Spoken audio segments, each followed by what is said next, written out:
exercise 2.1 question number 4. So let's see the statement. Use Euclid division algorithm algorithm to find the HCF of. हमें HCF find करना है. तो HCF find अगर हम Euclid division algorithm से करते हैं तो कैसे करते हैं. सबसे पहले आप ये देखते हो कि जो A होता है हम उसको BQ प्लस R की फॉर्म में लिख सकते हैं. इतना आपको पता है, ठीक है. और सपोज यहाँ पे A और B कोई नंबर है, ठीक है. इन दोनों नंबर्स का हमें HCF निकालना है. A और B यहाँ पे दो नंबर हैं और इन दोनों नंबर्स का HCF निकालना है हमें, ठीक है. तो देखो एक कंडीशन होती है व्हेन रिमाइंडर 0 होता है तो जो HCF होता है ना वो हमारा B होता है. HCF क्या हो जाता है, B. मतलब अगर सपोज मैं इस फॉर्म में किसी को लिखती हूँ और उस टाइम पे रिमाइंडर 0 आ जाता है तो A और B दोनों का HCF ही क्या होता है, B होता है, ठीक है. देखो आप एक क्वेश्चन करोगे तो आपको थोड़ा ज़्यादा समझ में आएगा. तो देखो A, ये याद रखना कि A हमेशा बड़ा नंबर होगा, ठीक है, और B छोटा. मतलब इन दोनों नंबर्स की अगर मैं बात करूं तो इसमें से बड़ा नंबर कौन है, 210. तो 210 क्या हो जाएगा, A हो जाएगा. तो A के जगह पे क्या लिखूंगी मैं, 210 इज इक्वल्स टू का साइन एज इट इज. और B क्या होता है, छोटा वाला नंबर. तो B को क्या लिखती हूँ मैं, 55. तो देखो हमेशा B जो होता है वो A को डिवाइड ही तो करता है, इतना तो आपको पता है. मैं 55 को ऐसे किससे डिवाइड करूँ कि A आ जाए, मतलब कोशेंट क्या आएगा. तो देखो मैं यहाँ पे साइड में आपको थोड़ा सा करके बता देती हूँ. अगर मैं 55 का डिवाइड करूँ 210 में तो क्या आएगा, 55 बन जा 55 टू जा 110. ऐसे आप 55 को किससे डिवाइड करोगे कि हमारे पास कोशेंट आ जाए कुछ ना कुछ.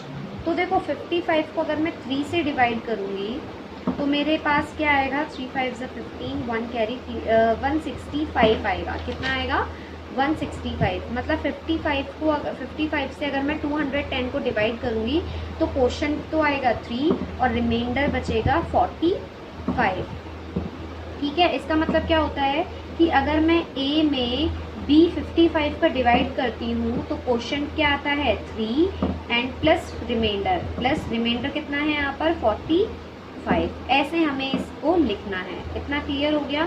A बड़ी वैल्यू होगी इनमें से और B जो होगी वो इनमें से छोटी वैल्यू होगी. फिर B का A में जब डिवाइड करेंगे तो जो क्वोशंट और रिमाइंडर आएगा वो हमें क्वोशंट और रिमाइंडर की जगह पे लिखना है. इतना आपको क्लियर हो गया.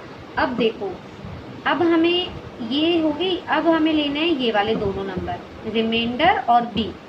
ये दो नंबर अब वापस लेने हैं. अब जो B होगा वो यहाँ पर A की तरह बन जाएगा. इतना क्लियर हो गया. अब देखो, और जो रिमाइंडर होगा वो यहाँ पे B बन जाएगा. इतना आपको क्लियर होना चाहिए. जो B होगा वो A बन जाएगा और रिमाइंडर जो होगा वो क्या बन जाएगा, B बन जाएगा. बिकॉज बड़ी वैल्यू A बन जाएगी और जो छोटी वैल्यू है वो B बन जाएगी. 210 का काम खत्म हो गया. अब मैं 45 को किससे मल्टीप्लाई करूँ तो 45 बन जा 45 एंड रिमाइंडर यहाँ पर बचेगा 10. आप चाहे डिवाइड करके देख सकते हो. 45 का अगर मैं 55 में डिवाइड करूँगी तो 1 बार जाएगा और रिमाइंडर यहाँ पे आ जाएगा 10 आ जाएगा. करके देखेंगे यहाँ पे 55 में अगर मैं 45 का डिवाइड करती हूँ तो 1 एंड रिमाइंडर क्या बचेगा, 10 बचेगा. तो अब 55 का भी जैसे यहाँ पे 210 का काम खत्म वैसे यहाँ पे 55 का काम खत्म. अब वैल्यूज़ कौन सी लेंगे, 45 और 10. 45 लेंगे और A बन जाएगा 45 क्योंकि वो बड़ी वैल्यू है और 10 क्या बन जाएगा, B. तो मैं 10 को किससे मल्टीप्लाई करूँ कि 45 के नियर पहुँच जाऊँ. तो 10 4 जा 40 एंड रिमाइंडर क्या बचेगा, 5. इतना तो आपको क्लियर हो गया कि 45 में जब आप 10 का डिवाइड करोगे तो 10 4 जा 40 एंड 5 क्या बच जाएगा, रिमाइंडर. अब ऐसे जैसे 210 का 55 एंड 45 का काम खत्म. अब यहाँ पे बड़ी वैल्यू क्या है, 10 एंड छोटी वैल्यू 5. ये नहीं लेना है हमें सिर्फ ये वाली वैल्यूज़ और ये वाली वैल्यूज़ लेनी है. तो यहाँ पे क्या करेंगे, 45 का काम खत्म. अब यहाँ पे लेंगे हम 10 और 10 के साथ हम ये लेंगे 5. अब मैं देखूँ मैं 5 का किसका डिवाइड करूँ, 5 में क्या मल्टीप्लाई करूँ कि 10 आ जाए. तो 5 2 जा 10. 5 से 10 का पूरा डिवाइड चला जाता है. इतना तो आपको पता ही है. तो रिमाइंडर क्या बचना चाहिए, 0. और मैंने आपको एक बात बताई थी कि जब रिमाइंडर 0 आ जाता है तो दोनों नंबर्स का जो HCF है वो किसकी वैल्यू होती है, B की वैल्यू होती है। तो यहाँ पर रिमाइंडर क्या आ गया, 0। व्हेन रिमाइंडर इज 0 तो HCF क्या बन जाएगा, B, और B यहाँ पर क्या है इस टाइम पे, 5। तो मतलब 210 और 55 का HCF क्या हो जाएगा यहाँ पे, 5 हो जाएगा। इतना आपको क्लियर हो गया। So now let's C next question. ये तो आपको पता ही है अब कि रिमाइंडर 0 होता है तो HCF आता है B। बड़ी वैल्यू कौन सी है, 420। तो 420 को A लेकर चलते हैं, इस फॉर्म में लिखना है ना सबको। तो 420 बड़ी वैल्यू इसलिए A एंड 130 छोटी वैल्यू इसलिए B हो जाएगी। अब देखो 130 है यहाँ पे, मतलब मैं 130 को डिवाइड करना चाहती हूँ तो मेरे कितने से मल्टीप्लाई करूँ, मतलब क्वेश्चन क्या आएगा, आप डिवाइड करके देखोगे। 420 में जब आप 420 में जब आप 130 का डिवाइड करोगे तो क्या आएगा, 3 बार मल्टीप्लाई करोगे, मतलब 3 बार डिवाइड जाएगा। 130 को 3 बार डिवाइड जाएगा और क्या बचेगा, 120। क्या बचेगा, 120। लेट्स सी, मैं एक बार आपको करके बता देती हूँ यहाँ पे। तो 130 का मुझे डिवाइड देना है 420 में, कितने बार गया, 3 बार। इट मीन्स 39 0 0, वेट,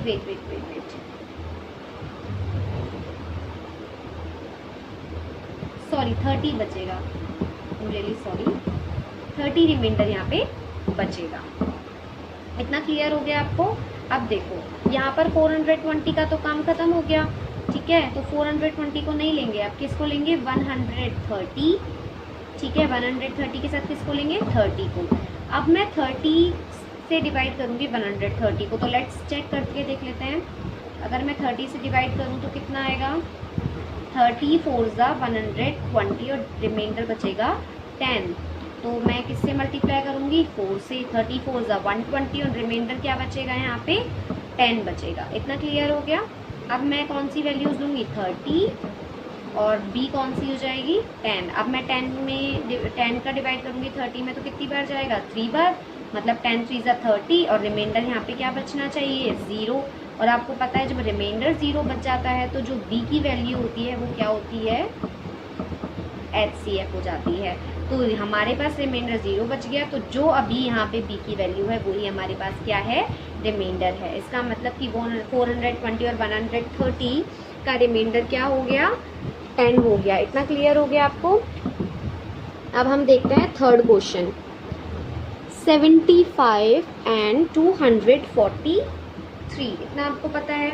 तो अब देखो क्या करेंगे, बड़ी वैल्यू क्या है, 243, छोटी वैल्यू क्या है, 75। हमें A = BQ + R की फॉर्म में लिखना है। तो देखो 243 में 75 का डिवाइड करके लेट चेक कर लेते हैं थोड़ा सा। 245 में अगर मैं डिवाइड करके चेक करूँ तो क्या आएगा, मल्टीप्लाई करके देखते हैं थोड़ा। 5 से अगर मैं मल्टीप्लाई करूँ तो 5 5 ज़ा 25, 2 कैरी, 5 7 ज़ा 35, सॉरी ज़्यादा हो जाएगा। 3 से चेक करते हैं, 3 5 ज़ा 15, 1 कैरी, 3 7 ज़ा 21 एंड 1 नहीं, इससे भी नहीं जाएगा। 4 से चेक कर लेते हैं, 4 5 ज़ा 20, 2 कैरी हो गया और 4 7 ज़ा 28, अब ज़्यादा हो गया तो मतलब किससे जाएगा, 3 बार जाएगा। तो हमें ऐसे चेक करना पड़ेगा, थोड़ी बड़ी वैल्यूज़ है ना तो हमें ऐसे डिवाइड करके चेक करना है। 3 5 ज़ा 15, 3 5 ज़ा 15, 3 4 ज़ा 3 5 ज़ा 15, कैरी हो गई 1 एंड 3 7 ज़ा 21, 1 कैरी हो जाएगी 22। इतना क्लियर हो गया। कितना बचा, 20 बचा। इसका मतलब 75 का जब मैं डिवाइड दूंगी 243 में तो 3 बार जाएगा और रिमाइंडर हमारे पास क्या बचेगा, 20 बचेगा। अब कौन सी वैल्यूज़ लेनी है, 75 और 20, तो 75 बन जाएगा A एंड 20 बन जाएगा B।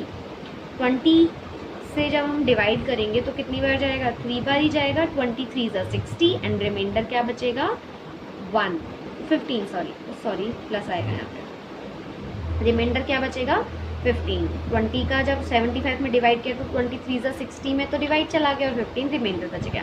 अब 20 और 15 लेंगे, 20 इज इक्वल्स टू 15 लेंगे। अब देखो 15 का अगर मैं करूँगी तो 1 बार ही जाएगा, 15 1 जा 15 और 5 आ जाएगा रिमाइंडर। ठीक है, अब हम लेंगे 15 और 5, 15 आ जाएगा ए, बड़ी वैल्यू है, और 5 क्या बन जाएगा बी। अब 5 का डिवाइड 15 में करोगे तो 5 3 जा 15 and remainder is 0, and when remainder is 0 then HCF की क्या वैल्यू आ जाएगी बी। इस टाइम पर बी कौन है 5, तो HCF क्या बन गया यहाँ पे 5। इतना क्लियर हो गया। Now let's see fourth question. A is equals to B Q plus R की फॉर्म में आपको लिखना है, इतना पता है। बड़ी वैल्यू है 225, छोटी वैल्यू है 135। तो अब देखो 135 को अगर मैं डबल भी करूँगी, मतलब 2 से भी मल्टीप्लाई करूँगी, तो मेरे ख्याल से आना चाहिए 270, और वो भी हो जाएगा ज़्यादा। तो हम क्या करेंगे, जब 135 का 225 में डिवाइड देंगे तो आप डिवाइड देके चेक कर लेना, 1 बार ही जाएगा, और रिमाइंडर यहाँ पे क्या बचेगा 0 एंड 8, 80 रिमाइंडर बचेगा। इतना क्लियर हो गया। अब देखो सॉरी 90 बचना चाहिए, 90 बचेगा, है ना, 90 रिमाइंडर बच गया। अब देखो अब क्या लेंगे, 135 को ए और छोटी वैल्यू है 90 को बी लेंगे। क्वेश्चन तो हमें लेना ही नहीं होता, आपको बताया ही था। अब देखो 90 में अगर मैं इसका डिवाइड करूँ तो 90 2 जा तो 180 हो जाएगा, तो 90 का 1 बार ही जाएगा ना डिवाइड, एंड रिमाइंडर क्या बचेगा 45। अब हम क्या लेंगे 90 एंड 45, 90 45 लेंगे तो 45 का अगर मैं 90 में डिवाइड करूँ तो 2 बार जाएगा, एंड रिमाइंडर इज ऑल्सो 0, क्योंकि 45 2 जा 90 हो जाएगा। अब जब when remainder is equal to 0 then HCF क्या हो जाएगा B, और B की क्या वैल्यू है 45। ये आपके क्वेश्चन नंबर 4 के first, second and third, fourth, ये 4 क्वेश्चंस मैंने आपको करवाए हैं अभी, and 5th and 6th question इसके बचते हैं, और ये क्वेश्चन नंबर 4 के 5th एंड 6th बचते हैं, और एक 2.1 एक्सरसाइज का क्वेश्चन नंबर 5th भी बचा हुआ है, तो वो हम नेक्स्ट वीडियो में पढ़ेंगे। I hope you like this video. Thank you.